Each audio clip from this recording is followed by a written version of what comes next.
ഈ കാണുന്ന toll booth, ഞാൻ എടുത്തു പറയുന്നു, ഈ കാണുന്ന ടോൾ ബൂത്ത് നിയമവിരുദ്ധ ടോൾ ബൂത്താണ്. എടുത്തു പറഞ്ഞു കഴിഞ്ഞാൽ ഈ ടോൾ ബൂത്തിൽ നിങ്ങൾ കൊടുക്കുന്ന ഓരോ പൈസയും നിയമവിരുദ്ധ പ്രവർത്തിക്ക് കൊടുക്കുന്ന പൈസക്ക് സമമാണ്. ഇതിന്റെ പേരിൽ നിങ്ങൾ കേസെടുത്താലും പ്രശ്നമില്ല. കാരണം ഇത് കൊള്ളയാണ്. ഇത് പറയാനുള്ള കാരണം എന്താണെന്ന് വെച്ച് കഴിഞ്ഞാൽ നാഷണൽ ഹൈവേ ഫീ റൂളിന് എഗൈൻസ്റ്റ് ആണ് ഈ ടോൾ. നാഷണൽ ഹൈവേ ഫീ റൂൾ നമ്പർ 8/1, റൂൾ നമ്പർ 8/2 പ്രകാരം ഒരു ടോൾ ബൂത്തിൽ നിന്ന് അടുത്ത ടോൾ ബൂത്തിലേക്ക് 60 കിലോമീറ്റർ ഡിസ്റ്റൻസ് ഉണ്ടായിരിക്കണം. പക്ഷെ ഈ ടോൾ ബൂത്തിൽ നിന്ന്, കുമ്പള ടോൾ ബൂത്തിൽ നിന്ന് നേരെ തലപ്പാടി ടോൾ ബൂത്തിലേക്ക് വെറും 22 കിലോമീറ്ററേ ഉള്ളൂ.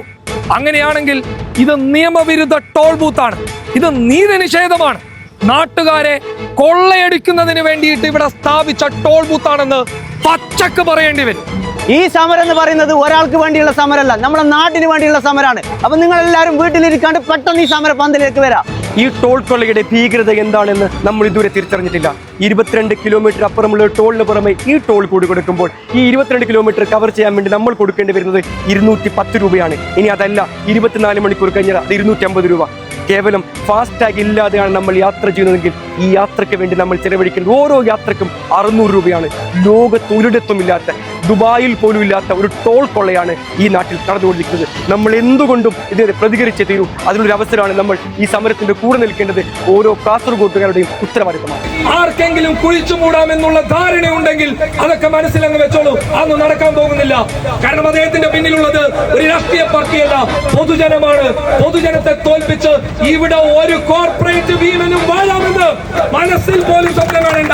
അങ്ങനെ ഒരു തോന്നലേ വേണ്ട.